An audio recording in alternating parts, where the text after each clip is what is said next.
Welcome back to another edition of the Why Start a Podcast. It's been a couple of weeks. I've had college baseball the last 3 weeks on Tuesday nights. These Tuesday nights are no more. There is a Tuesday night tonight in college baseball in San Diego. San Diego State plays UC San Diego, but no more Tuesday nights. Don't have to worry about that anymore. He's Matt Perez. I'm Braden Soprano. Don't know where Will Galvez is. He was talking with us before the broadcast or whatever, and it wasn't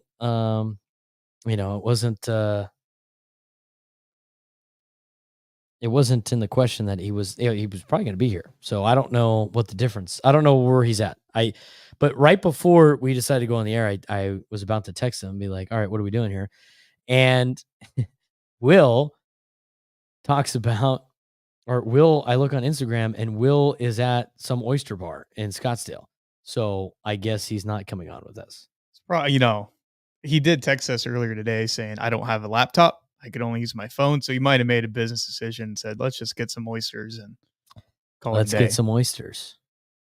Sounds good. I can't buy. Hey, we'll give him 2 weeks and he'll be here right next to us in the same room. That's right. Well, thanks again for all of you joining us today. A lot of us on Twitter. Most of us will probably be after the fact. Got a couple of you on Instagram. Our guy Ron Davis goes, y'all should do a custom intro video instead of the StreamYard countdown. We'll get there when we get there. We'll get some content at the golf tournament. Oh, we'll do a montage. That's a good idea. You got to be on it. Are you going to be filming though? You got to be the film guy then. I mean, we'll see how the game's going. If 8th hole rolls around, that might have to be the safer play. You got to do it for Cigar Guy. And Ron Davis needs to show up to this golf tournament as well. You got to get him back on the links. Yeah, it's on a golf tournament without Ron. Right. Scottsdale, best place for fresh oysters for sure. Also, absolutely. When I think of Scottsdale, Arizona, I go, you know what? I need some shellfish. Need some seafood in the middle of the desert. Spot on, Ron. Want to talk some Padres baseball, but kind of right before we started, we had an interesting topic that we wanted to talk about with contracts. I find it very interesting, obviously, in this day and age of these massive contracts. And the thing that ties it into the Padres is Xander Bogaerts is on here. And, he has a list. It's MLB. I do like this account. MLB Executive Burner. It's a great account. It's a great account. To go through maybe weekly and kind of see the periodic tweets that are on there. Right. So he's at Hot Stove Intel, MLB front office exec, Little League All-Star left-handed specialist, the protege, public person, burner account. So it's a burner account from a, executive, if you will. But something that, you look at some of his tweets, he obviously knows what he's talking about. He put together in no particular order worst contracts in Major League Baseball. And he just sorts them based, I think, on order. Or maybe he sorts them in how he goes. What he thinks the worst contracts are. He came down to 9. He has a top 9 for worst contracts in Major League Baseball, guaranteed money after 2024. And number 1 on the list is Xander Bogaerts. He still owed $229 million at the end of the season. For the remaining, they got to pay him until 2033. He's getting 25.5 all the way through for that $229 million. So my question to you is, would you consider Xander Bogaerts' contract the worst contract in baseball? It's definitely not the team friendliest. I mean, I like the fact that he's given you 150, 160 games for this year foreseeably and last year. And he's kind of fighting through whatever injuries he's got, whether it be his wrist or what have you. I think there's something to be said for that. It's not like Anthony Rendon, who's getting paid a healthy sum of money and he's not available whatsoever. So I think if you're going based off of that, it's not the worst. However, his production is much to be desired.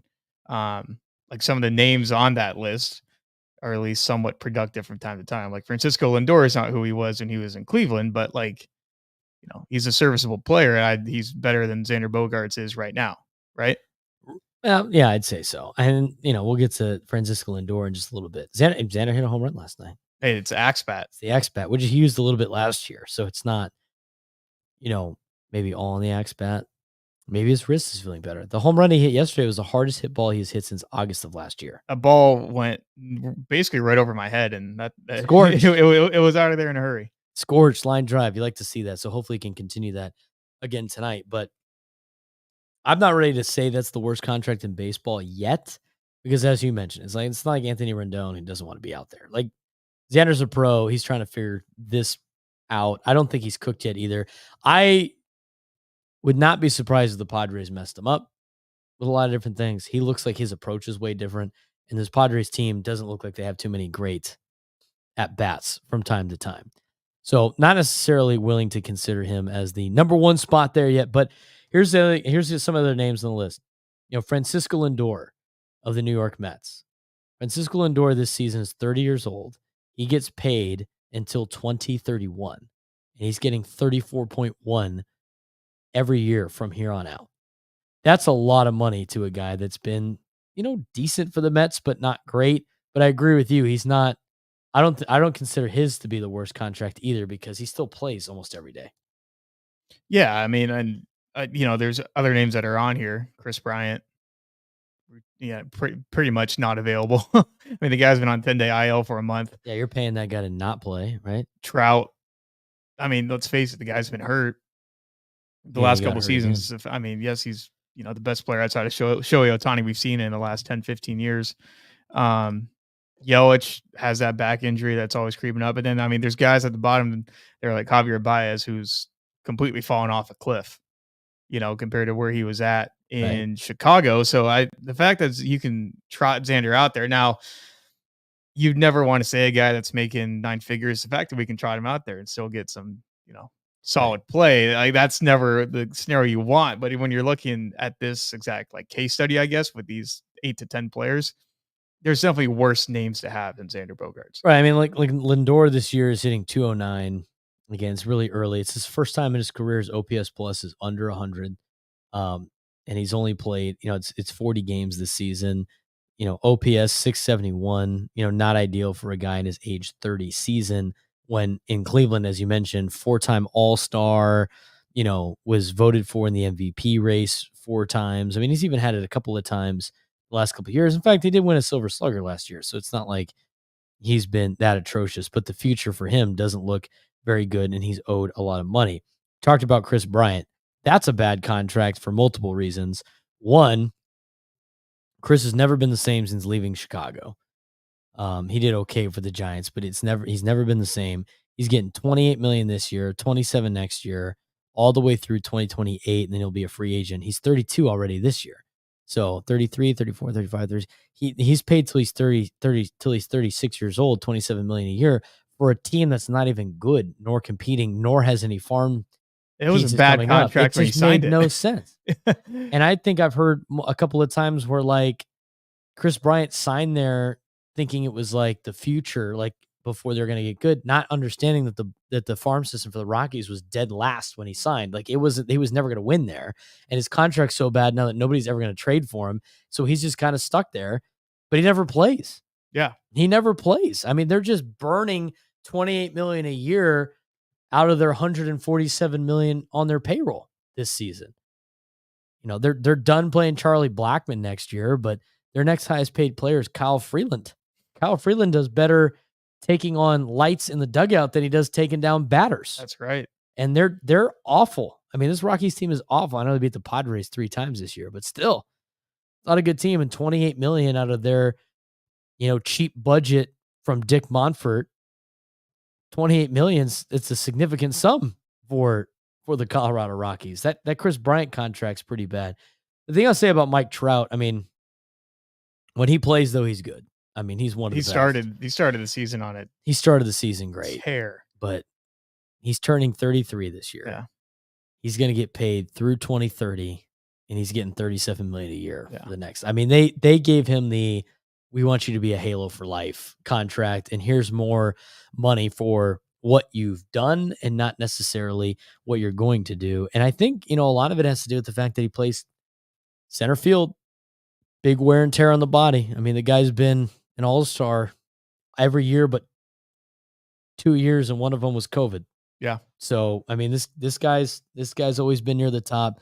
He got off to a great start on the year, but before he got hurt, ended up being this season he's hitting 220, 230, 325 on base, 867 OPS. The OPS numbers have always been high for Mike Trout. Yeah, I mean, it's a guy that slugs. I mean, he's a high average guy, and he's always had wheels. Right. He's always up there in doubles. He gets some triples. And his OPS plus, even despite the numbers I just gave you, which are not up to Mike Trout's standards, 141 OPS plus. It's about Jerks and Profar range this year. Yeah, yeah, absolutely. But it's not one of his worst years either. I mean, no, he's up there. So hopefully he can come back as soon as possible as well. But that's Mike Trout. Carlos Correa. That's not. I mean, he's disappeared, has he not? I mean, I forget he's on the Twins. Dude. I mean, it was after that entire contract fiasco when he was a Giant, but he wasn't a Giant, and then he was a Twin. He's not doing too bad, though. That whole spiel. Yeah, that was the circus. I mean, last year he hit 230, which wasn't very good. But that's not Carlos Correa. I mean, you see his numbers when he was with Houston. He was in that lineup. He wasn't hitting 230. No, he's hitting a lot better. Well, he's hitting 275 this year, and he hit 291 his first year with the Twins. Hey. Last year he had a very down year. Grounded into 30 double plays last year. Career high. Yeah. His OPS was the smallest it's been in a long time, but he's turning around. I mean, he's got an OPS plus of 132, and this season in 23 games, he's only played 23 games. He's hit 275. So, but again, his is going to be. I want to know what the Giants and the Mets found in that in his physical that we haven't seen yet in the Twins, and when he's just gonna and he's just gonna disappear. Right? Are the Twins just rolling the dice?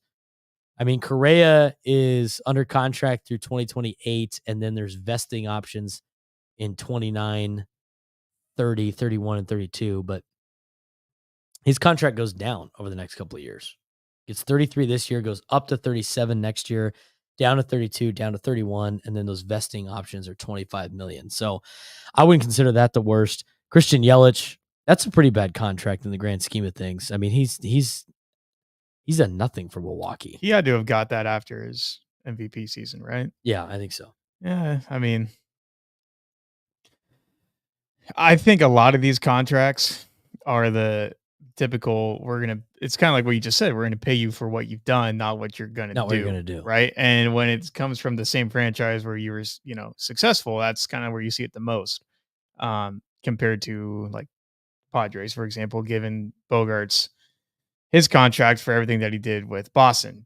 Typically you'll see like what the Angels did and we're like, hey, like compensate you for all that you've done when you were super cheap and we were getting way more value out of you than what you should have been getting. And I think, it's a difficult game to play. The other ones on there are Rendon. I mean, he's trying to pull a Hosmer so bad and just get DFA so he can go podcast.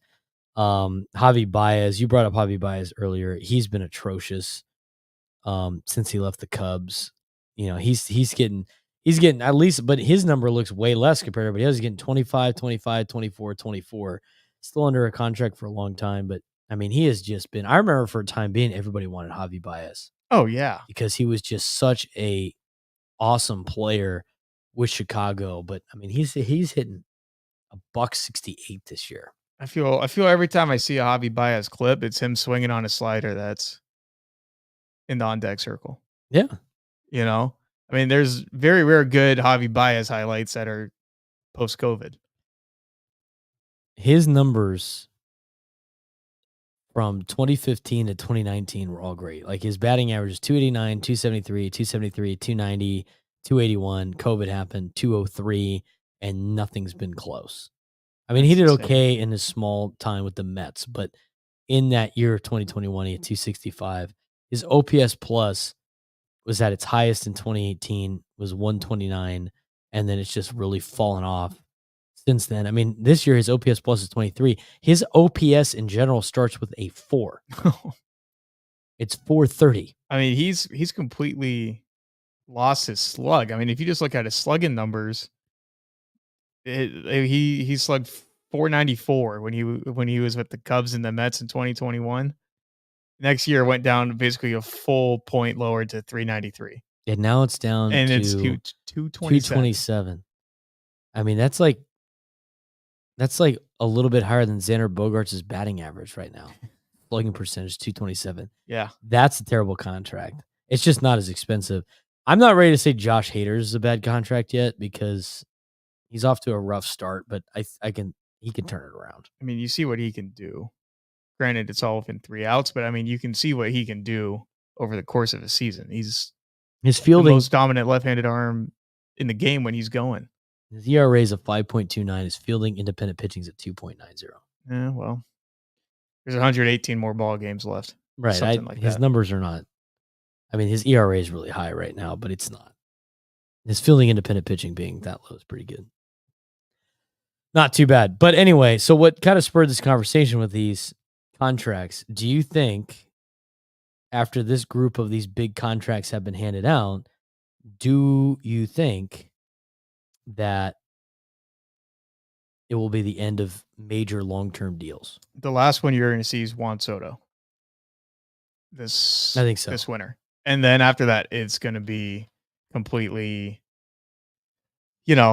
probably on like a 6 to 8 year term and nothing insanely in the 12 to 15 year range like you see with, Fernando. And you saw, I mean, theoretically, Manny had that many years when you look at when he opted out and when he got his contract extension. Mike Trout, Mookie Betts, like stuff like that. Like it's got to be the Juan Soto generational player that you're going to be handing that many years out to when they're that young and that good that early. Um, and with the way that teams are more willing to call guys up when they're younger, I believe that the players might have a little bit more leeway when it comes to their contracts and not be waiting until they're 29 and 30 to get their huge deals like what Bogarts did. Well, a lot of those teams, some of the good teams, and it's funny, I've brought this up on my show a couple of times when it comes to contracts and building a roster and stuff. And like everybody wants the Padres to be like the Braves. Why can't we be like the Braves? Why can't we have all these like team friendly contracts? But the reality is Atlanta, who did a great job with drafting, developing, and finding guys in international scouts, they knew what they got out of their players when they went to the minor leagues. They all played with each other in the minor leagues. And right as they got to the big leagues after not a lot of work, they took the risk and gave them a big deal. But the big deal was in the range of not a lot, but when buying out arbitration years, they got a deal that they couldn't refuse, right? So like instead of, some of these guys, and I'm just going to use like Acuna for an example. Actually, the one that everybody's upset about is Ozzy Albies. It's a heist. Because right, it's a heist, right? But again, if you're Ozzy Albies, at the time you were offered the contract back in 2019, you just got to the big leagues, you're arbitration eligible for 3 years, and then you have, or no, you're pre-arb and then you're arb. So you're under control for 6 years. So instead of going through those 6 years and just playing at league minimum, you are offered, I think it was like his AAV is 5 million, but he's been around like 5 to 7 million a year. Mm-hmm. You get that guaranteed. And for a guy like Ozzy Albies to get a 7-year, $35 million guaranteed, despite injury, despite how you play, whatever, you get that guaranteed. That's hard to turn down when you're making $500,000. I mean, that's a significant amount of money compared to what you're making already. And if you were to turn that down and then get hurt, or turn that down and then go to free agency and not see the dollar signs, that'd be really hard. The thing that hurt Ozzy Albies is the fact that the market is inflated so much that, I mean, even if he was mediocre at second base, he'd be getting $15 million a year, like minimum, if he hit the open market. Yeah, I mean, his first 3 years, he made a combined total of just over $4 million. Right. And then the Braves go, all right, boom, here's 5 million in 2022. And then here's going to be 7 million with some club options where we can pick it up for 7 million, which is a phenomenal deal for the Braves. Because like you said, on an open market, you'd be getting double that money. Right. But not every situation is an Ozzy Albies and Ronald Acuna Jr. situation. Like the one you always bring up would be Jackson Merrill. Right. He to me like fits that's the player the Padres would have to pull the trigger on here in the next year or two on a big contract that is team friendly, because you're giving him an offer he couldn't refuse. Now the risk is he turns into James Outman next year and you're giving him $8 million instead of league minimum Yep. to bat 150. Yep. Right. And then it turns into a disaster and it blows up in your face. Kind of like, and I don't think Corbin Carroll is going to be cold forever, but that's what the Diamondbacks did with Corbin Carroll. Mm-hmm. They gave him the big contract like a week with him being in the pros. And people are like, why are they doing that? It's like, well, you want your team to be the Braves, right? That's what you do if you're the Braves. You get them on a team-friendly deal and you buy out. It's great by Anthopoulos, but you get all of his best prime years and then you let him walk when he's 30. Mm-hmm. They did that with Dansby and they did that with Freddie. Like, those are two players that you're like, why are they letting him walk? Well, they're letting him walk because now they cost way too much money. Now you have to offer them a contract in which you're paying them for what they did, not what they're going to do, where the Braves are paying these players what they're going to do, and they're getting it at a discounted rate. It's like buying things in bulk, like getting things at Costco compared to like getting the individual products at Vons. Yeah. Right. You're taking the risk that you're going to need all this stuff during that time. So the risk for Major League Baseball or for these teams are, we're going to believe that this guy's going to do his thing and be really good during these years, and we're going to give him more than league minimum. The downside is, though, if it doesn't work out, we're overpaying for a guy that we could be giving $700,000. Like Michael Harris II. It's his second year. He's completed 2 years of service time. He's on an 8-year, $72 million deal. Michael Harris II, I'm pretty sure won a Gold Glove last year, or what did he win? He won something last year. I'll find it. Rookie of the year. Do you win Rookie of the year? Yeah. Yeah, he won the Rookie of the year. He's getting $5 million. He won the Rookie of the Year last year. He's getting $8 million, $8 million, $9 million, $10 million, $10 million, $12 million. He's under control through 2030, and then the Braves have 2 club options in 2031 and 2032. That's the same as the Ozzie Albies deal. Right. With some club options. They all have club options. Yeah. If you look at the Braves payroll, they're all club options. There's no opt-outs. There's no trade clauses. There's no mutual options. There's no player options. They're all underpaid and then club options. So Michael Harris II, he's 23. He'll be 23 the rest of the season. Next year, 24, 25, 26, 27, 28, 29. He's a free agent when he's 30 years old if they don't take up the tab.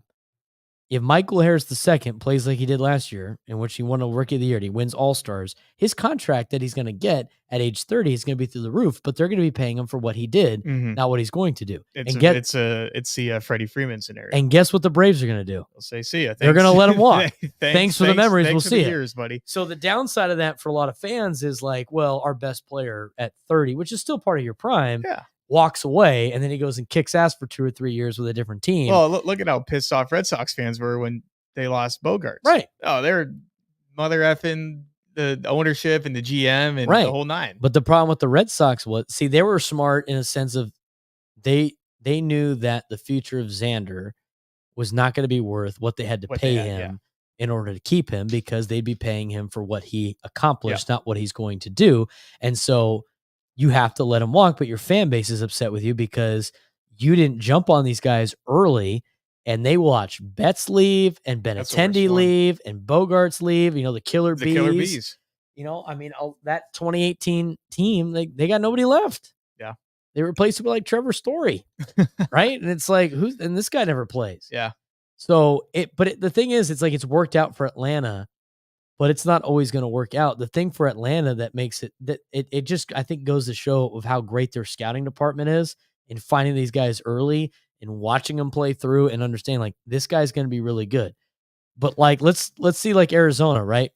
With Corbin Carroll. If Corbin Carroll goes in the tank the next 2 years, them trying to be Atlanta is going to kill him. Yeah. Well, so I want to flip this on you. What do you need to see from Merrill to justify for you to say, all right, hey, like give him the money yesterday, because like if, what does he have to do production-wise? Yeah, I mean, because I'm looking at Albies, and the guy was putting up 4 WAR seasons and the best, offensive second baseman in the league, and then Atlanta's like, boom, here you go. I don't know. I think he'd have to play like. I mean, he's not a power hitter, so I don't have to worry about home runs. I mean, to me, like he's got to hit for a high average, and he's got to be like a 290 hitter. Yeah, but here's the thing with it's hard because he's got he's gonna be CJ Abrams. Yeah, Because it's a good CJ call. Abrams came up, he had the same stats as Merrill in the minor leagues, almost identical. They kind of have the same body types for the most part. Hmm. Obviously, CJ's playing shortstop now, but what was the conversation with CJ when they had Tatis and They're okay. maybe he He's can a play center potential center field, right? fielder. So they have Jackson. So they let CJ go because they liked Jackson Merrill. And so if he could be like CJ Abrams for these net like in the next couple of years, and like slowly learn how to play at the major league level, I think it'd be worth a Michael Harris the second contract. 70, 80 million. Yeah, like if the Padres, let me ask you this: if the Padres announced tomorrow they signed Jackson Merrill to a 8-year, $72 million deal, are you excited or are you pissed? I mean, I wouldn't be, super ecstatic. I'd be like, hey, that's probably a good deal. That's probably going to be a good investment. Just hopefully he's not Rusney Castillo. So 8 years, 72 million. He's a free agent when he's 28. Yeah, it's fine. You're paying him. When did this contract start? It started in 2023. I don't know how much he got last year. I think he got like 2 million or something like that. But like, if you're paying him 5 million next year, are you upset about that? No, It's not a lot. Like, and it maxes out at 12 when he's 28. yeah, What's 12 million going to look like in 2030?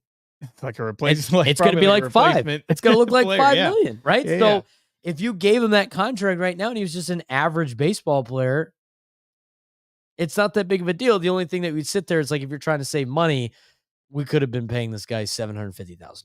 Yeah, exactly. But if he does exceptionally well and he makes an all-star team and he's one of the best players on the team, you're getting a steal for this guy. Hmm. But then you get into in 2030 when you got the fan base pressuring you to keep him. Oh, he's our guy. You got to keep this guy. You got to let him walk. Yeah. See, and that's where Atlanta did their that they took the blows of you let Freeman and Dansby walk and they just replenished them with new young players with the big contracts. Now, the contracts to me that are going to screw them are Austin Riley and Matt Olson, because Austin Riley's getting $21 million this year and then 22 a year until 2032. 2033, he's got a club option. No surprise. He's 27 already. So he's going to get paid till he's like 37 years old. Matt Olson is 30. He gets paid till 2029 with the 2030 club option. It's the same thing. 2020 or $22 million every year until 2030, where he gets a $20 million club option. These guys are getting paid for what they did, not what they're going to do. And those might be the contracts that blow up in their face for Atlanta. But everybody else, I mean, their core is under control for a long period of time on very friendly contracts, and they've built out this roster. Yes. But I mean, you also got to maintain your competitive nature, right? Like you lose your Dansby Swanson, your Freddie Freeman, and you you can't just roll out replacement players the next year and think everything's going to be all right. Like they're like, yes, theoretically you Well, if you could, got some but studs coming through the ranks, right. But I mean, the Braves, that's when the Braves probably looked at their overall farm system top to bottom and had an honest conversation and go, hey, like we need to maintain some sort of competitive nature. like, do Um, you let Max Fried walk at the end of the year? He's getting 15 right now in arbitration. He's 30. and he's 30. I would not be surprised if the Braves let him go. I, Just I wouldn't based be off their either. track record, but also too like the Braves and the Red Sox. I mean, they won World Series with those guys, Right. right? It's I mean, and you as part of the front office, you never make decisions out of emotional nature typically. 100%. But when that happens, if a fan base is upset, but then later on, a fan base goes, "Hey, at least we won something with these guys," Right. right? It'd be like if Jackson Merrill's 28 and never won a World Series and he leaves, then it's like, well, we paid him all that money for nothing, Right. right? See, like, it's going to be interesting what they do. Like with Jared Kelnick, like, you don't have to give that guy a contract. No, He's under he's control through resurrected his 2029 career a and little he's bit. arbitration eligible. You don't have to worry about him. Yeah. Right. And he's going to be a free agent when he's, let's see, he's 25. He's going to be 25 this year, 26, 27, 28. He's going to be 30. We'll see ya. Mhm. And so that's like, I find it interesting because Padres fans all the time, it's always like we want to be the Braves, but at the same time, here's some of the things you have to deal with as a Braves fan. yes, you get all their young years, but then you fall in love with these guys and then they let them walk and then you don't get to see them anymore. I mean, Freeman's still playing really good ball. That contract's gonna hurt for the Dodgers in the future. Like we talk about the Padres aging guys all the time, but like if you look at Otani and Betts and Freeman, like what are those contracts gonna look like? Like what's Freeman gonna look like in 2027? His is not too bad because he's only got 4 years left. Mhm. And he might be, but he's 35. Right. So like what's Freddie But he's Freeman gonna also look like like a at contact 39? hitter. I mean, he's not a guy Right. that's getting by based off his speed and his athleticism at shortstop or at center field. It's like you can play into your late 30s and early 40s as a first baseman. And now with the DH in the National League, I mean, it can prolong a career a little bit, especially with his hitting style, Right. you know? So I don't think that one is going to hurt them that much. I mean, like Will Smith got what, a 10-year deal when he's 29? Yeah, but he's not making a lot of money. Right. He's getting $16 million. Right. But That's so, I like mean, nothing. yeah, it's going to be 38, But 39. isn't that another guy that got the deal like before he was? I think he got it a couple of months ago. Oh, yeah, that's right. So he was about to be non-ARB eligible. I don't Yeah. know. He's 29. So, but like 2027, you got Otani's making 70 million. I know it's deferred, but they still have to pay the 70 million that year. Glasnow's getting 30, Yamamoto's getting 30, Mookie's getting 30, and Freeman's getting 27. That's Freeman's 36 or 7, 38. Freeman's 38. Mhm. Mookie Betts is 35. Yamamoto is going to be 28. So that's not too bad. Glasnow is going to be 34. And Otani will be 33. About 30-year-olds on that team. Yeah. But those are all guys that have pretty much kept themselves in shape. Right. And the Dodgers have a track record of being able to call up young talent that are cheap Oh, and yeah. produce right away, and then even find guys that are castaways and be able to reinvent them and turn them into all-star caliber players. So it's like the franchises that are the marquee ones that you want to follow, the Braves, the Dodgers, like not every team's going to be like that, and you got to accept it, right? They're operating at a different level, top to bottom, financially. Let's transition this to the Padres. Let me ask you this question. How much money do the Padres already have on their payroll for 2027? If For 2012, you had to take a guess, you could be like, take general range. Their payroll right now is $166 million. What is their payroll in 2027? I'll say 135, More, 143, more. 100, 152. $156 million already on the books Well, in I mean, I'm 2027. thinking through my head, like all I the guys know. that are big money are going to are signed through that time outside of like And they're getting raises one or as it two goes guys. up because a lot of these That's were true. backloaded. Fernando is going to be So more money. Manny in 2027, 2026, Manny makes $25 million. Manny in 2027 is making $39 million. Remember, like we Good for talk him. about, like, yeah, good for him, right? It's going to suck for Padres fans. I think. He's 32 this year, 33, 34, 35. So his age 35 season, he will be in year 4 of an 11-year deal making $40 million. Xander Bogaerts will be making $25 million. He will also be, what did I say Manny was, 34? Hmm. He will also be 34. And he will be in year, he'll be in the same thing, right? He'll be in year 4 of an 11-year deal. Fernando's making 25.7 that year. Hmm. Joe Musgrove's making 20 million. Yu Darvish has 2 more years left. He'll be making 15 million. Yu Darvish is going to be 40 in 2027. Jake Cronenworth's going to make 12.2. Robert Suarez in his final year is going to make 8. That's assuming he doesn't opt out after, I think, 2025. Yuki Matsui will be making 6.5, and Wandy Peralta will be making 4.45. Going He has an opt out after every year, though. and the first five guys you mentioned, Machado, Tatis, Bogarts, Musgrove, Darvish, all got no trade clauses. Yeah, full no So trade. even if you wanted to find a way out of it, They're probably on wouldn't it. happen. Yeah.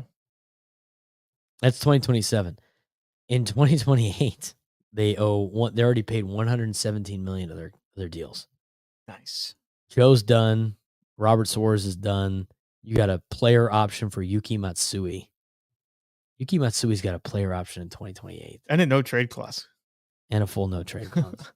Wandy Peralta's a free agent, so you lose you lose a couple of those guys. He's making 39. There's 1 year in 2030. Here, let me ask you this: 2030, you have 4 players under contract already for the Padres. Mhm. How much money of the payroll does that account for?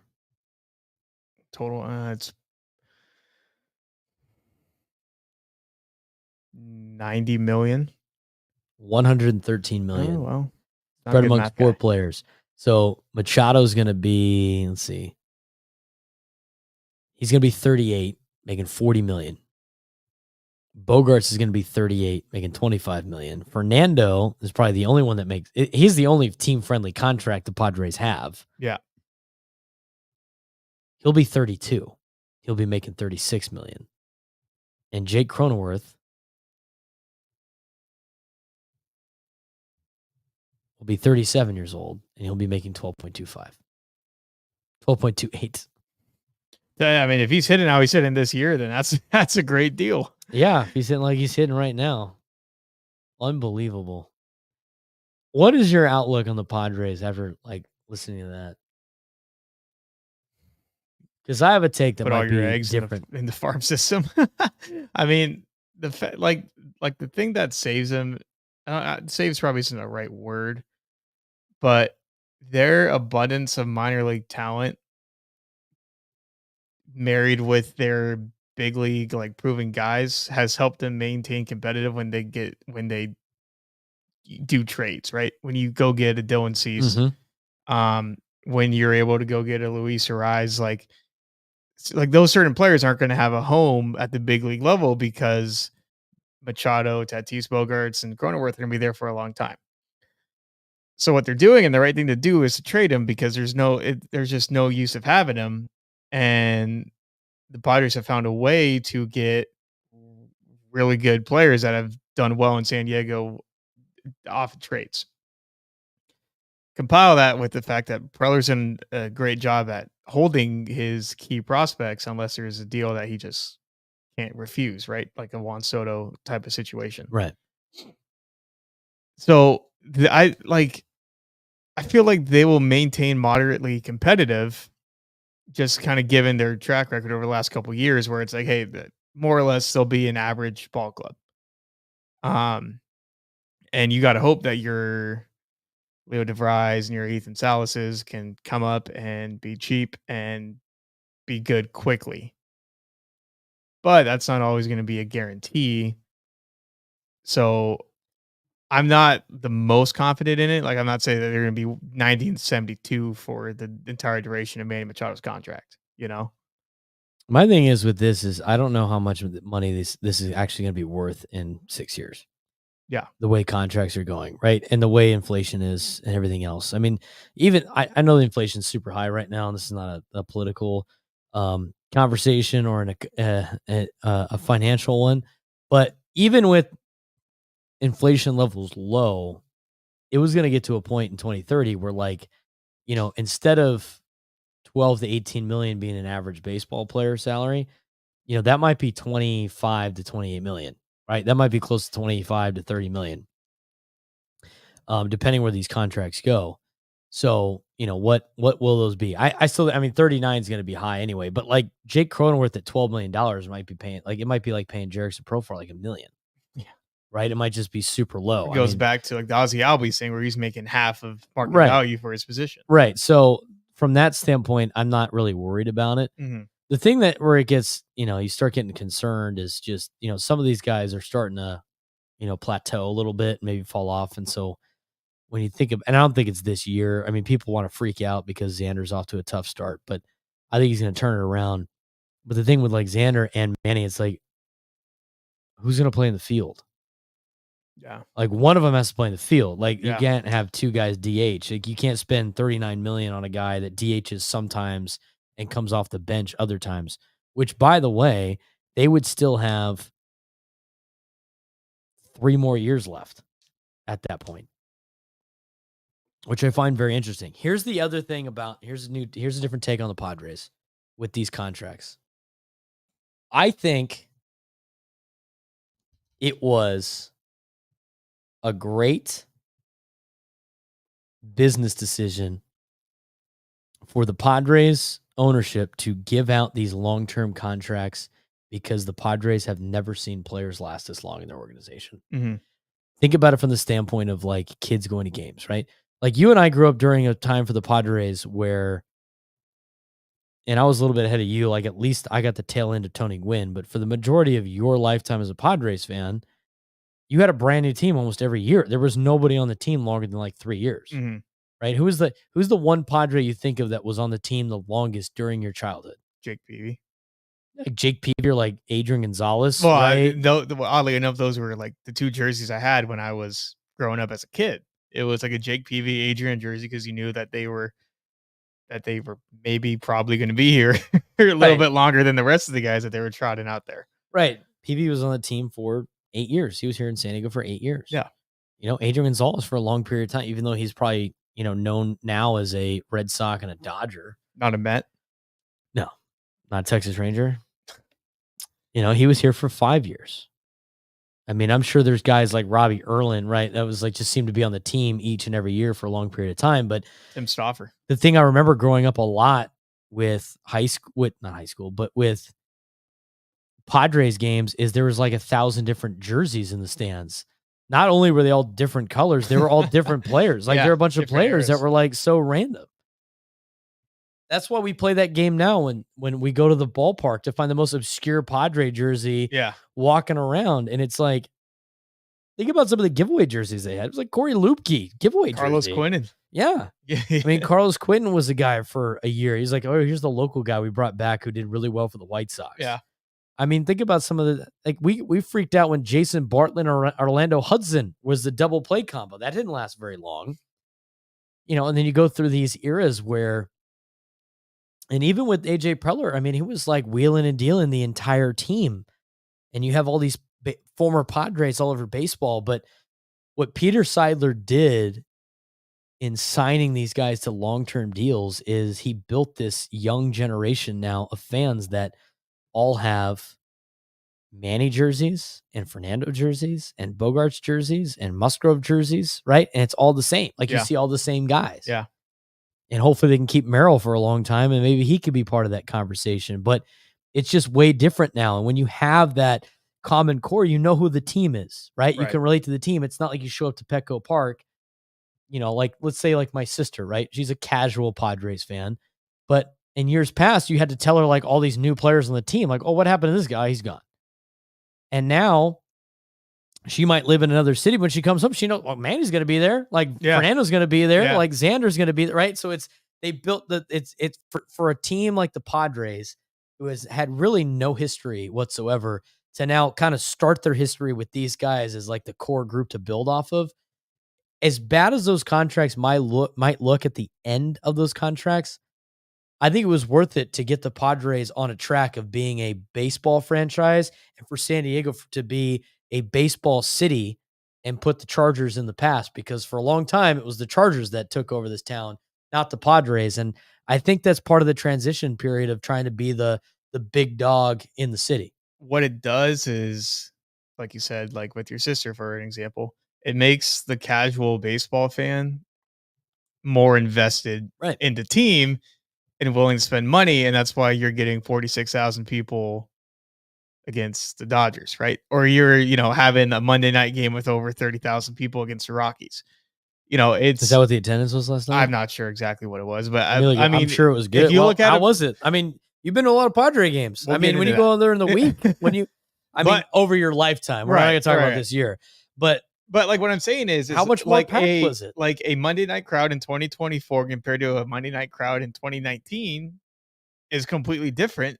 And that's what happens when you have players that people can latch onto and You have become fans of household and become more names. invested. And they want to go see Manny Machado play. They want to go see Yu Darvish pitch. They want to see Fernando play. Right. And like we haven't had that, and it was like growing up, it's like, oh, you might as well get like a Tony Gwynn jersey or something where that you can rock it and know that the guy I used to do that all the time, right? You get the You get the legendary jerseys because you knew that those guys are never leaving. Right. You would get the Tony Gwynn jersey, you get the Trevor Hoffman or Randy Jones, Right. some of the retired numbers on the wall because they're like, that guy's never going to leave. Right. And I guess it's a little bit different because it's like me when I was in high school and stuff, and I'm watching football. It's like I know who the Cowboys are going to be every year, right? Mm-hmm. And like I know that these guys are going to return. And granted, football is a shorter shelf life for a player, but it's like, hey, like I can get a Des Bryant jersey and know that I can wear that for the next few years, and even if he's not on the team. But I never had that feeling with any Padres at the time, and it was like the moment that Fernando like got called up, and it's like the guy was like legit. It's like that's a jersey that I need because I know that he's going to be here, and I know that that's somebody that I can watch and I can root for and I can follow and the whole nine. When the Padres decided to start spending money was like when I was in college, when AJ Mhm, Preller started to wheel and deal and start bringing in some names that like the common fan would know. That was the first time my dad was interested in buying season tickets in a long time mhm, because it was like, well, I know who these guys are. Like these guys are talented. It's worth going to the game. Now, regardless if those guys actually had success on the field or not is one thing, but you knew you had a team of people that you knew who they were. And when they announced the starting lineup, you're like, who are these guys? yeah, Right? What do we know about these guys? And like they have proven track records. And last night's game for a Monday night against the Rockies, 34,000 people. see, In 2018, before Fernando and Manny showed up, right? Monday, April 2nd, that was a different time frame, but this is the second series of the season. Like they had opening weekend, right? And it's 44,000, 31,000, 35,000. The first weekday game of the year, people are still excited about the season, yeah, despite the Padres getting swept against the Brewers that weekend. Padres got 16,000, 16,800 against the Rockies. less than half, Less than half. And that's more than announced half. attendance. That's Yeah, sold tickets. So, yeah, that place was desolate yes, at Petco Park. And and there's so many times I used to go to games going like, I wonder what this place would look like if it was full. and for a city like San Diego, that's not a Philadelphia or a Boston or New York, like you want to attract a casual fan because that's like 80% of your like fan base. There's just people that will, oh yeah, the Padres aren't down. Like, yeah, I guess I'll buy a shirt or I'll buy whatever. And when they executed their entire color change, right, when you go from white and blue to brown and gold, I think that also played a little bit of a hand in it and getting people to buy merchandise of players that are going to be here and show up to the stadium to see them play and kind of see like what you got. Well, that's for sure. The other thing I was going to say about that is, now that I'm blanking on it, what was I going to say about that? Um, no, the stars definitely bring this. Oh, the casuals. Yeah. Well, California in general has just got a lot of transplants, right? There's a lot of people here Yeah, that are not from here. yeah, And those people, I mean, it's like you or I, right? Like if we lived in a different state, when I lived in Texas, right? When I was going to TCU, it's in a highly populated area. It's not like mhm, I went to a college town. And so they have all these professional teams. And like for me as a casual, it'd be like, do I want to go to the Stars games back when the Stars are bad? Like, not really. I'll go when the Ducks are in town, but yeah, like I'm not gonna go. Same the Mavericks weren't very good. The Cowboys were decent, but like you'd go to like sometimes you go to the Rangers game, but the Rangers at the time were pretty good. yeah, I mean, they just went to 2 World Series like before I got there. And they had some names, right? They had Adrian Beltre and they had some of these players. And so you would go as a casual event. Like, let me go check out the Rangers game. I heard it was a cool thing to go to.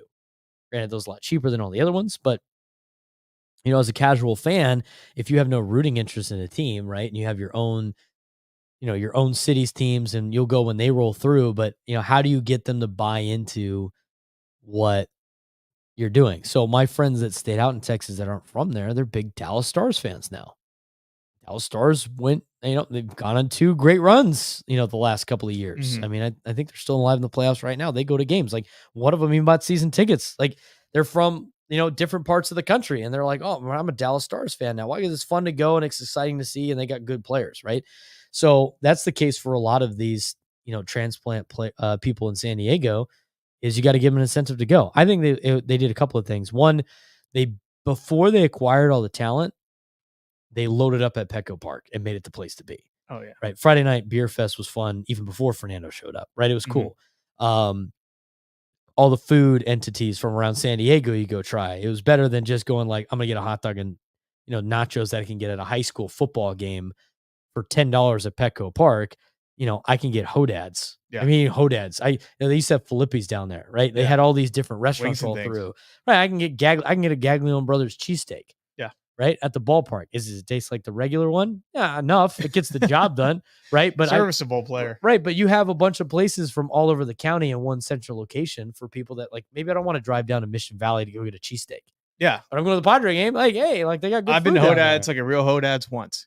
Same. Because I had a friend in town. And I'm like, dude, you need to go try Hodads. But other than that, I I've get been to it. Hodads and OB one time. Yeah. Yeah, exactly. Yeah. I've probably been to the one at the ballpark 16 times. Yeah. Right. So they made it the place to be for a lot of people that are not local. Mm. And it's kind of a fun place to hang out and stuff like that. Then you had the Stars, and there's a reason to go. It's fun to go. The team's fun, right? You got guys that are going to compete instead of guys that haven't proven themselves yet. Right. Which I think is a huge thing. So that's why, kind of long tangent on this about the pods, but as much as, it might hurt for those long contracts. You see those long contracts and people are upset they signed Bogarts. I think this is the building blocks of trying to make San Diego a baseball city, which it's never been. And I don't care what people say, because now they're like, oh yeah, it's a baseball city. Bullshit. It took forever for them to be a baseball city. I mean, you grew up a Cowboys fan, so it's a little bit different, but like how many times listening to local radio stations were you hearing Padres content? Not very often. It was Chargers. Never. Yeah. I mean, I don't remember ever a time, and I used to listen like when I was in high school. I don't remember ever a time aside from them maybe in September being in some sort of play. The only time I remember is 2010 when they were good. Yeah. And that was the only reason. And it was only before the Chargers started playing, because right when the Chargers were about to play, they went on a 10-game losing streak. And they're like, oh, time to go to the Chargers. Like, forget this. It's time to flip seasons. Right. But they would never talk about the putt. Nobody cared. How many times walking around town would you see back in the day when the Chargers were still here? Did you see Padre stuff?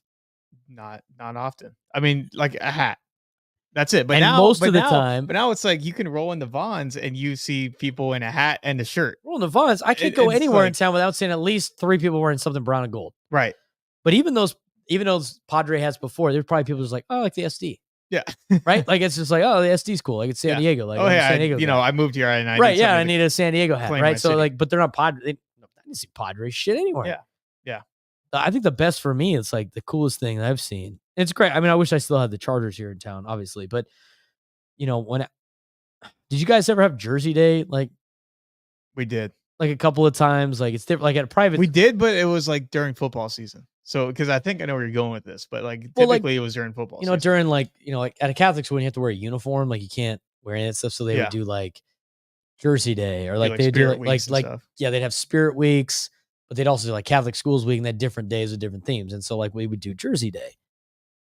Nobody ever wore any Padres stuff. I mean, that was never like maybe one girl would wear the giveaway one because that was the only jersey her family had because they weren't into sports and they went to a game one time. Right. But aside from that, you would never see Padres jerseys anywhere. As a coach at Cathedral now, I roll through school and a lot of times it's during times they have a Spirit Week or some type of deal where they can, do the free dress to do jersey night. There's Padres jerseys everywhere. Tatis and Manny and they're all over the place. I mean, all the kids. I mean, it's so cool to see kids like the Padres. When I was growing up, kids didn't like the Padres. It was uncool to be a Padres fan. They would all like different teams. Like the Padres suck. Why would you root for the Padres? I'm like, it's my hometown team. Like this is what I got. Yeah. There'd be like 5 of us that were Padre fans. Everybody else was like, no, I like the Pirates or like whatever. I mean, now those people growing up here that were San Diego residents, we know one. He used to be he was like a Red Sox fan, a Pirates fan. Guy's a diehard Padres guy now. I'm like, where was that? Like, wasn't you when you were a kid? Like, you didn't give a shit about the Padres then, but now you're a big Padres guy now. So I think that's definitely cool to see. I don't think you do that unless you sign the contracts you got to sign. Because here's the other thing too, and I've brought this up multiple times. It's like, in order to sign these guys, you have to give them all the years. Because here's the deal: they want the total money. Mm-hmm. And the only way for you to give them that total money and stay in a competitive place under the AAV is to just tack on all these extra years. So when you sign this guy till he's 43 years old, you're still giving him the 280. you're paying him the 280 basically over 4 years, right? Those 4 years you want him for that Right. window. And then after that, you just extend it years so you can afford other players. Yeah. That's basically what you're doing. Like at that point, it's going to get to a point where they're like, retire. We'll pay you to go away. Right? Hosmer. Right. And it works out. It works out if you win. Right. Yeah. So like the risk the Padres are taking right now is we're going to win in the next 4 or 5 years with this core. And if you win a World Series, you know what you think Padres fans are going to give a rat's ass if Bogarts is making $28 million? They will not care. They won't care. They won't care. I won't care. Especially in this city. I don't care. Won a World Series. Like we're going to milk that forever. But the thing that hurts them though, is if they don't win a World Series and then those guys getting paid as their post World Series prize without the trophy hurts the trying to get one during that time period. That's where it's going to bite you in the ass. Yes. But if they can win over the next 4 years, it doesn't matter. That's the risk they're taking. Yes. And I kind of put a bow on it. That's kind of what I said when I brought up the Red Sox and the Braves with Freeman and Bogarts and Betts and right. That whole crew is, hey, we won. We got hardware in 30 years when the Red Sox honor their 2018 team in 2048, whatever. It's, boom, Xander Bogaerts will be there. Will get a standing ovation from everybody that was pissed off that he left in 2022. And if they do that here, they're not going to remember the days where Xander was hitting 205. Yeah, they're going to remember the World Series team. Yeah, it's the same thing with the '98 team. Yeah, I mean, we just don't remember it. I was 3. I wasn't born yet. You weren't even around, right? So like that '98 team when they always come out. I mean, they were like Chris Gomez couldn't hit. He was a great short. He could not hit. A terrible hitter. Who gets a standing ovation? Oh, it's Chris Gomez. Yeah. Hey, like everybody remembers the 4 plays that he made that were great, right? And they forget about everything else, right? It's Greg Vaughn. Yeah, he had 50 pumps. Yeah, there you go. Like Jim Leyritz. Yeah, he's the guy we added. He hit those big home runs. Like nobody else cares about all the others. The other things. Yeah, right. And some of the downsides, right? And you go through, Ruben Rivera had some terrible moments as a Padre. He's on that '98 team. Hey, Ruben, hey, let's go. Yeah, like it's hilarious how that works out. But that's the risk they have to take. Yeah, and it's kind of business of sports, right? I mean, the Padres aren't the only team that faces something like this. It's just we're the ones that pay attention to it the most because they're 20 minutes away. I have to say in conclusion, because we got to wrap this up. I'm kind of, and I get it. I get new baseball team, new baseball town.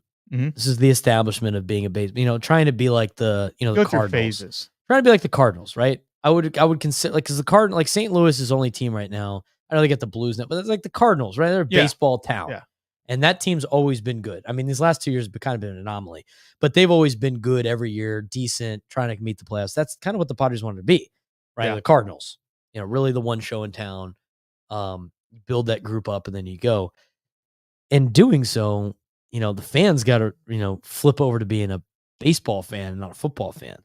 I mean, the overreactions we get each and every day are just, they're mind numbing, unbelievable. It's like, we got 100 and something more games of this. Like, what are we doing here? Like, I try to tell people all the time, this is not like the NFL. Like in the NFL, when the Cowboys lose, your week is wrecked. The first 2 days are unapproachable for at least that day, right? Because it's one game a week. like you can live and die. And it's a big build up to the game. Every game's a big game, and you only get 17 of them now, or whatever it is. Right. When the Chargers lost, it'd be like, all right, Monday, nobody talked to me. Tuesday, still pissed off. Wednesday, let's take a look at the. Let's see the practice report. Let's see who's playing, healthy? Who's not. Let's get the scouting breakdown from North Turner about how the Broncos are going to be. Yeah. And then Thursday you're watching the Broncos press conference. What are they saying about us? What do you think about us? And then Friday you're like, all right, last practice, who's playing, who's not? And you build up to this game and all this preparation, and you have like this super high when you win, the super low when you lose. In baseball, you can't do that. You're not going to make it through the season. You got to flush it a lot, and people don't flush it. I mean, there were still people like up until 6:00 today that were pissed that Manny swung first pitch with the bases loaded yesterday. Right. And he gave a fantastic response too. Yeah, it's baseball. I mean, but even him just walking through it, he was like, yeah, he walked some guys, but they were 3-2 counts. Like he was throwing strikes. Yeah, it's not like he threw 12 pitches in a row that were all balls. Yeah. Yeah. He swung at the first pitch. Yeah. And this is, I mean, you can correct me if I'm wrong, but people that grew up playing baseball and playing high school baseball or travel baseball, and they play Yeah. tournaments, like they understand that things happen in games and that you go on skids and stuff. Yeah. But when you don't have experiences like that, then it is oh my god, this is the end of the world. Like we're never gonna figure it out. We still can't hit runners in scoring position and the whole deal. But it's just like, hey, it's why you play 162 of these things. You got to Yeah. find the law of averages. That's baseball. Yeah. I looked up that 1998 team. It's like, Arkansas Franco was on the team. Guy hit 125. People in town love Arkansas Franco. It's a standing ovation when he comes back. Yeah. John Vanderwall, the 240 hitter. Hey, John Vanderwall. He's fired up, Chris Gomez actually hit 267 that year, but he was considered not high. I mean, that, it's kind of low for Major League Baseball nowadays. Well, I was going to say, I mean, those days. what was it, 268 in 1998? That's like a bottom of the order guy. It is, because everybody else was hitting above him. Yeah. Except for, Caminetti hit 252, but that's a high OPS guy. It's a high slug guy. 509 slug. Yeah. High slug guy. What was the last thing I was going to say on that? I think that's it. I mean, that's basically the wrap for the day. A little contract talk, a little Padres talk. I mean, that's what I was going to say. Like last night, tonight's already started, so we can't really talk more about last night. But last night was one of those games that, like, as frustrating as it wasn't the most frustrating loss. And that was one of the ones that was like, that's baseball. Compared to the Thursday against the Rockies where they had a huge lead and they pissed it away. I was more upset about that. That is a way more upset. I mean, that is a less that's baseball than last night. Right. And I always say this where it's like, I'd rather get my ass kicked early than to just kind of be right either winning or be kind of close and then losing at the last second. Yeah, it's so it makes it easier to kind of accept and be like, all right, that just wasn't our day. What? It wasn't your day. Right, exactly. And the good thing about baseball is you'll get him 12 hours later. Yeah, you'll get him tomorrow. So do we want to bring up me being banned from Petco? Yeah, dude, what the fuck, man? Like, what is your deal? I don't know what happened. Because here's the thing. Like, I do it as a bit on the shows because it's kind of funny. Yeah. But the reality is, like, you didn't have this track record before. Like, there's good years and bad years, and right now, pretty impressive shit. You are on a terrible streak, my friend. 1-9, right? It's 1-9, and the one win you were wearing the opponent's starting pitcher's jersey, even though it was a Padres jersey. Yeah, I was wearing a Padres jersey that day. So you went against Nick Martinez that day. Mike, our buddy Mike had a great point here. He's been with me to half of these games so far. He's 1-4 on the year, and 3 of these losses have come with a Matt Waldron or a Randy Vasquez start. So I'm curious. I went back. Yeah. Well, you've seen a lot of Matt Waldrons. I've seen a lot of Matt Waldron starts, and I think I saw one you start, and that's like the one game that they won. But other than that, I mean, we were at Toronto when Waldron started. Saturday when Waldron started, right? So what was the first game you went to this year? Giants on Saturday. Dylan Cease not good against the Giants. All right. Well, you know what? You put that one up to the game. And then we did the Cardinals on that Monday. Matt Waldron. Yep, Matt Waldron. I was at that game. Right, we'll chalk that one up. Let me see for this thing to refresh here. And then after that, Cubs. You went to the 1-5. You went to the one Tuesday, the one game against the Cubs they lost. Yes. Who pitched that day? Let's take a look. Oh, I want to say Musgrove, 6.87 ERA. Okay, not his year. All right, so you have one Waldron start, one Cease start, one Musgrove start. Blue Jays on Friday. Matt Waldron. We went there the next day on the 20th. That was Vasquez. Randy Vasquez start. Graham Pauly screwed him on that one. Yes, that's right. Yeah, he threw the ball to Imperial Beach in the first inning, and the next guy hit a home run. Phillies. All right, so now you have relatively our ace of the staff, our number 3, and then you have 3 number 5s. Yeah. 2 Waldrons and 1 Vasquez. Cease? You're counting Cease as the ace? He's the ace. Relative. Okay. Toronto on the 28th. I believe that's Michael King. All right. Well, because you've seen everybody. Yeah, Michael King. And he gave up 5 or 6 runs. Was that on Sunday? That was a Sunday game. I thought they won that game. No, they almost did. They won. Campusano hit a 3-run shot or something. They didn't get swept. But which game did they win then? No, they got swept against Philadelphia. Oh, and I was talking about Toronto. Tuesday against the Reds. That was a Oh, win. you went to the Phillies game on that Sunday. Yeah. You said Toronto, so I was Oh, confused. sorry. I meant All right, so I the meant Phillies game, Philadelphia. so it was King and they lost. Yep. And then Tuesday, Darvish win. But Nick Martinez jersey. he was wearing the Nick But it was a Martinez Padre win. jersey when Nick Martinez was pitching, which Se- was your main rooting it. You wanted him to do well. Okay, He so did that was your fine. main rooting He made interest. one bad pitch, the same pitch Yeah, that but his Manny team grounded lost. into. The guy who you rooted for's team lost. Dodgers Saturday, Matt Waldron. Matt Waldron, we'll see you. Yesterday, Randy Vasquez. All right, so you have 5 fifth starters. Yep. 3 Waldrons, 2 Vasquez. Yep. And then 2 Michael Kings. Or no, 1 Michael King. So that's 6. 1 Darvish. 7. 1 Cease. 8. 1 Musgrove. 9. So 1 and 8. You're 1 and 8. Like, You're limited to 9 games. Sound worse. I believe so, unless there's one I'm missing against the Brewers or somebody, but I don't believe so. The Brewers are on the road. That's right. Yeah. So no. 1 and 8. 2-0 at BJ's though on a Friday night. You got to pick your spots. Sunday Night Baseball at the Casa de Suprano is undefeated as well. So maybe it's just don't go to games when the 5 starter is going. And not only probably that, in a good but spot. like the 5 stars going, Higashioka's in the lineup. It's usually a bum ass lineup, right? It's just not, I think you're picking the wrong spots here. But now the problem is Craig's going to say, well, you're the reason Matt Waldron sucks. I think Matt Waldron knows the reason why he's not. I know. I can't believe I have to say, and I don't want to pick on the guy, but it's just like the amount of like fake love we get with Matt Waldron sometimes. Just like, dude, like, I don't get it. I don't get. I did the numbers. He is the worst number 5 starter out of all the teams with a winning record. He is bottom tier 5th starter of all the teams in Major League Baseball. He is the worst number 5th starter the Padres have had in the last 10 years, statistically through his first 8 games. The feeling that I get, I'm sure that you can relate. It's just a feeling of if they go down 2 or 3 runs when he's on the mound, it just feels like, all right, let's just wrap it up and get out of here. I think, and I'm not sure what it is, what I can point. Rather, like it's not him allowing more runs or anything like that, but it's just like a more deflating feeling. Then, like if you go down and Cease's pitching, or shit, you go down and Seth Lugo's pitching last year, or Michael Wacha.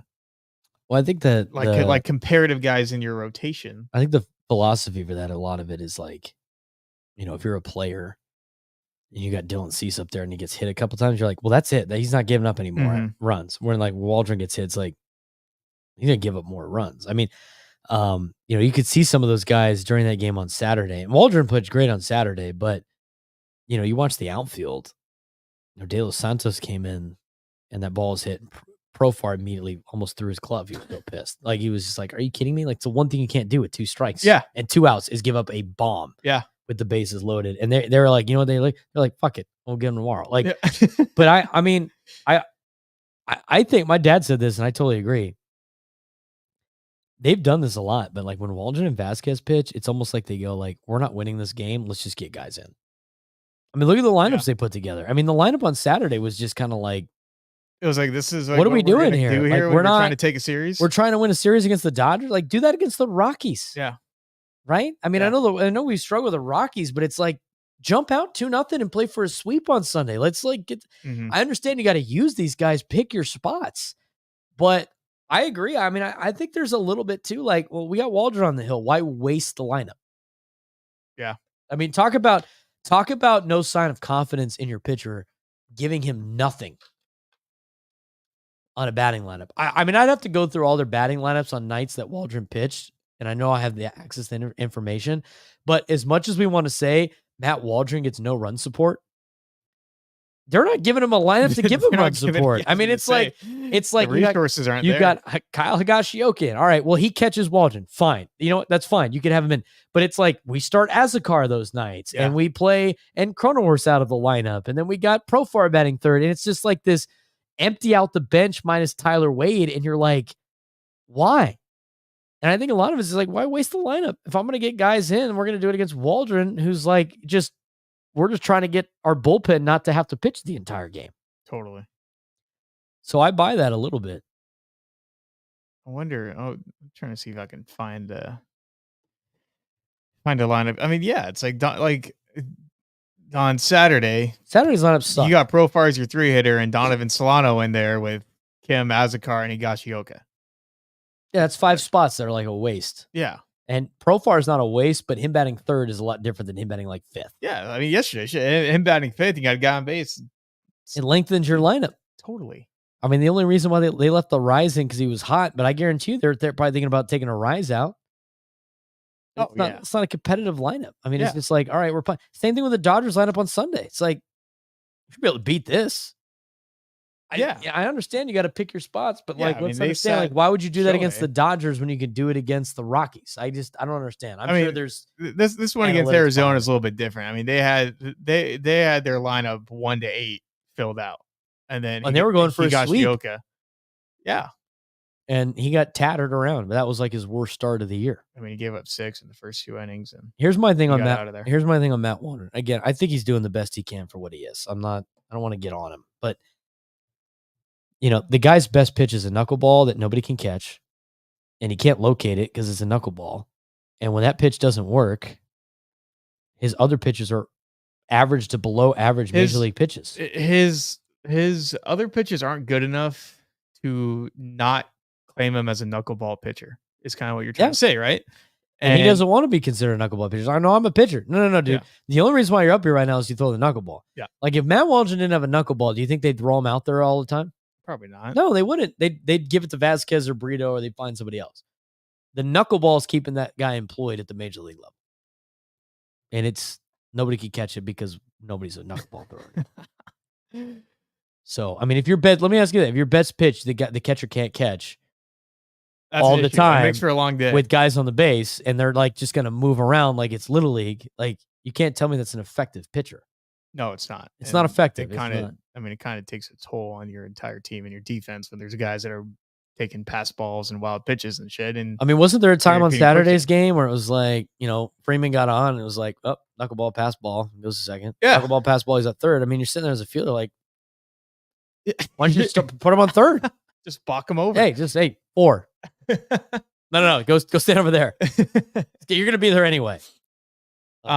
I will say that yesterday though, after it had to have been in the 8th inning when the Rockies were just walking guys left and right.